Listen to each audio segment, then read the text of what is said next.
पिला माने तुम समस्त को पुणी थोर मो चैनल आउ गोटे वीडियो रे बहुत बहुत स्वागत।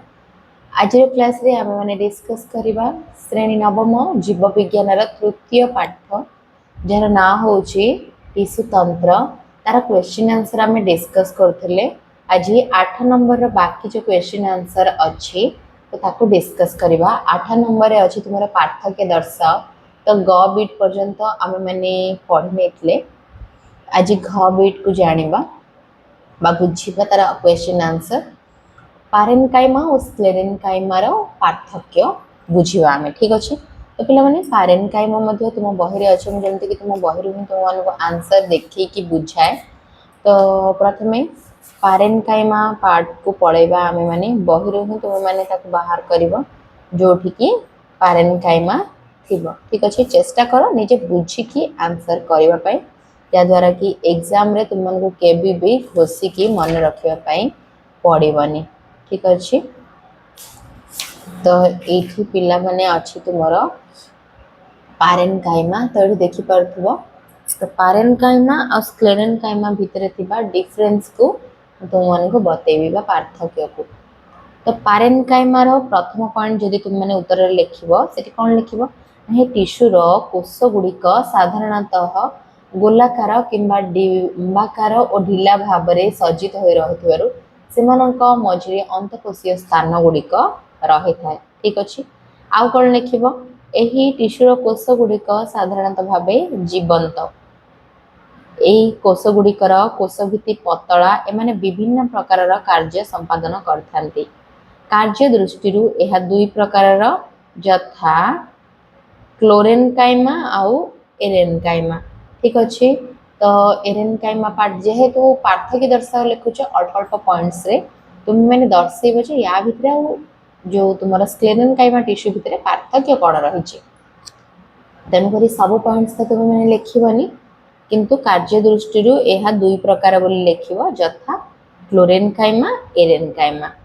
तापरे ये कोठी कोठी थाए बा उद्भिदर को अंश को नेकी गठित होई थाए। तो जेमति कि म तुम मानको कहिली उद्भिदर एठी देखो उद्भिदर त्वचा कॉर्टेक्स पीथ और मेसोफिल आदि पारेनकाइमा द्वारा गठित। तो उद्भिदर एही सब अंश कहा द्वारा गठित ना पारेनकाइमा द्वारा गठित बा पारेनकाइमा टिश्यू द्वारा गठित। तो एबे जिबा स्क्लेरेनकाइमा को। ठीक अछि तो पिला माने ये होजी तुमरा स्क्लेरेनकाइमा। तो स्क्लेरेनकाइमा रे तुम माने लिखिबो एही टिश्यू रे कोष गुडी को मृत एहारा कोष भितरे बहु परिमाणर लिग्निन जमा होइथिबारु एहा अत्यधिक स्थूल और शक्त होई थाए। ठीक अछि गठन अनुसार एही टिश्यू दुई प्रकार यथा दृढ़ तंतु और दृढ़ कोष। एही प्रकार टिश्यू नलिता और छणपट इत्यादि प्रकार उद्भिद गुडी करे थाएबा इत्यादि रे थाए। तो पार्थक्य दर्शारे पिला माने पारेनकाइमा रे आ जो देछि स्क्लेरेनकाइमा रे तुम माने एही भाव रे लिखिबो। तो ये होछि आर उत्तर। वर्तमान जिबा हम माने नेक्स्ट क्वेश्चन को। ठीक अछि तो नेक्स्ट क्वेश्चन रे कोन रहि छै देखिबा पार्थक्य दर्शाओ रे। नेक्स्ट क्वेश्चन रहि छै रेखित और अरेखित पेशी सेमति ही बुक रु तुम माने तार आंसर खोजियो के चेष्टा करिवो रेखित और अरेखित पेशी कोठी रहि छै। तो ये देख ये मिल गला तुमको रेखित पेशी और अरेखित बा अनैच्छिक पेशी। तो तुम माने पार्थक्य लिखिबो पार्थक्य रे प्रथम पॉइंट्स कोन लिखिबो रेखित पेशी रे रेखित पेशी रो अन्य नाम ऐच्छिक पेशी एमानंको अणुवीक्षण रे देखिले एथिरे अनेक कड़ा और फिका बैंड अनुरूप भाव रे रहिथिबार देखिबा को मिले थाए एणु एमानंको रेखित पेशी मध्ये कोहा जाय काहे कि कोहा जाय त सेटा लिखिबो। तो एठी तुम माने एही भले भाव रे लिखिबो। ठीक अछि आउ अरेखित पेशी रे तुम माने कोन लिखिबो पुनी अरेखित पेशी रे लिखिबो अपर पक्षरे पाकस्थली खाद्य नली और रक्त वाहिनी नली गुडी करे थिबा पेशी मानकर संकोचन और प्रसारण आम इच्छा रे बंद हुए नाही सेमानकु अनैच्छिक पेशी बोली कोहा जाय। परिपाक नली जरायु आखिर स्वच्छ पट एभली अनैच्छिक पेशी रही थाए। तो एही भले भाव रे रेखित पेशी और अरेखित पेशी रे तुम माने लिखिबो। आउ किछि पॉइंट्स मध्ये एथरे लिखिबो रेखित पेशी रे एहारा कोष गुडी को लंबालिया बा सिलिंडर आकृतिर शाखा विहीन बहुनेष्टीय बा अनेक नेष्टी विशिष्ट होइथांती। हाथ गोड़ जिह्वा निगल इत्यादि रे एही पेशी देखा जाए। अरेखित पेशी रे तुम माने कौन लिखिबो एही पेशीर कोष गुड़िक लंबा एवं प्रांत दुईटी धीरे धीरे सरू हो रही है। प्रत्येक कोष एकनेष्टी विशिष्ट रेखित पेशी परी एही पेशी रे पटा पटा दाग बा बैंड न थाए। एणु एमानकु अरेखित पेशी बोली कहा जाए। काहेकि आकु अरेखित कहा जाए आउ एपट भाग को क भाग को काहेकि रेखित पेशी कहा जाए सेटा भी तुम माने लिखिबो। ये होची पिला माने आर आंसर। वर्तमान ए दुटा तो हे गला रेखित बा अरेखित पेशी। नेक्स्ट क्वेश्चन को हम माने जिबा ऐच्छिक और अनैच्छिक पेशी। तो पिला माने एटा जो देइछि तुमर ऐच्छिक बा अनैच्छिक पेशी तबे उत्तर रे तुम माने कोन लिखिबो ना ये जो 1 नंबर क्वेश्चन रे जोटा आंसर थला रेखित बा अरेखित पेशी से जो रेखित पेशी रो ही अन्य नाम होची ऐच्छिक पेशी और अरेखित पेशी रो अन्य नाम होची अनैच्छिक पेशी। तेनु करी एही जो क्वेश्चन को ही तुम माने कौन करिवो रिपीटली तार आंसर लिखिवो ये जो पॉइंट गुडा को बाहर करके। ठीक अछि तापरे आसीबो पिला माने अस्थि और उपास्थि। अस्थि कोन उपास्थि कोन वर्तमान एठी देखो एठी तुम मानकर अस्थि और उपास्थि रे जितबले आमे माने जानिबा तो ये देखो एठी आसीला अस्थि माने बोन उपास्थि माने होची कार्टिलेज ए माने आमे माने याको ऊपर भलो भाबरे पढितले बुझितले।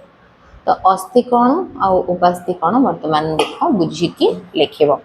अस्थि होची एक कठिन संयोजक टिश्यू पिला माने अस्थि कोन ना एक कठिन संयोजक टिश्यू किंतु उपास्थि कोन अन्य संयोजक टिश्यू मानक परि उपास्थि मध्ये एक संयोजक टिश्यू यह किछि कोषतंतु और आधार द्वारा गठित होइथाय। तापर नेक्स्ट आछियो पिला माने अस्थि कोन करे यह शरीर निर्धारण करथाय। अस्थि सहित पेशी टिश्यूर संयोग द्वारा शरीर रे चलन संभव होइथाय ओ उपास्थि रे थिबा कोष को उपास्थि कोष कहा जाए। सही बड़ी यहर मैट्रिक्स बा आधार प्रोटीन और शर्करा द्वारा गठित कहार ना जो उपास्थि रो। अस्थि रे पढि लिखिबो तुम माने एही टिश्यूर कोष को अस्थि कोष बा ऑस्टियोसाइट बोली कहा जाए।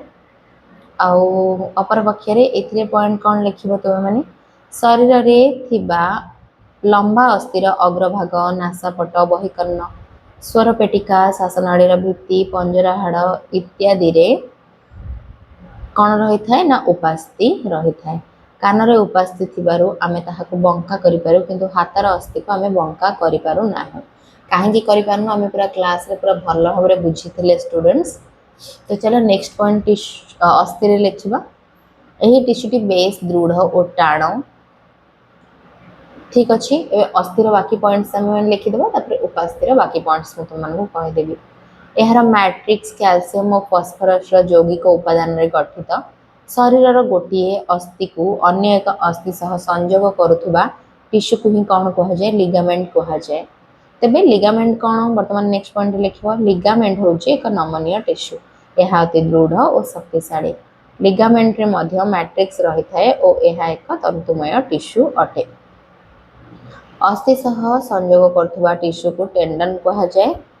ठीक अच्छे तो टेंडन बा पेशी रज्जु एक अन्य प्रकार संयोजक टिश्यू यह मध्य तंतुमय टिश्यू बा फाइब्रस टिश्यू रो अंतर्गत होता है।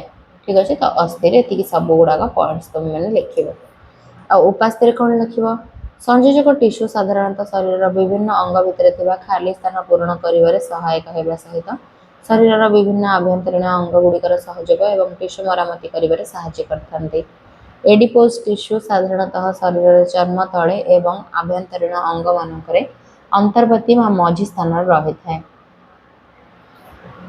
एणु टिश्यूर कोष गुड़िक स्नेहसार दाना बा फैट ग्लोब्यूल रे कौन होता है ना भरपूर होइकी रही थाए। तेबे गच्छित चर्बीर एही स्तरटी शरीर पाई एक ताप प्रतिरोधक भली कार्य करे। एही एडिपोज टिश्यू बा मेद टिश्यू मध्य संयोजक टिश्यूर अन्य एक उदाहरण। तो यही भाव में पिला माने तुम माने ए जो अस्थि और उपास्थि को आंसर करिवो जोटा कि तुम बही ही रही। जदि अधिक लंग क्वेश्चन रे पड़िथिबो ताहले तुम माने सब गुडा पॉइंट्स लिखिबो। यदि शॉर्ट्स रे पड़िला ताहले 4 रु 5 टी पॉइंट लिखि परिबो किबा 2 रु 3 टी पॉइंट लिखि परिबो। तो पिला माने आज हम पूरा क्लास रे 8 नंबर टा पूरा डिस्कस कले। होप तुम माने को क्लास टी भल लागिथियो। तो तुम माने को काम होची निजे गुडीकर आंसर को भलो भरे बुझीबा जो क्लास गुडा को मु बुझेइथिले तुम माने को सेठी जाय कि तुम माने देखि परिबो फुल क्लास डिटेल रे। आउ ये जो क्वेश्चन आंसर को 2 रु 3 थरा नोट रे तुम माने जदि लिखिबो तुम माने को मन रहि जिवो। होप आज क्लास टा भल लागिथिबो। यदि भल लागिछि ताहले चैनल को लाइक शेयर और सब्सक्राइब करबा को जमार मध्ये भूलिबनी।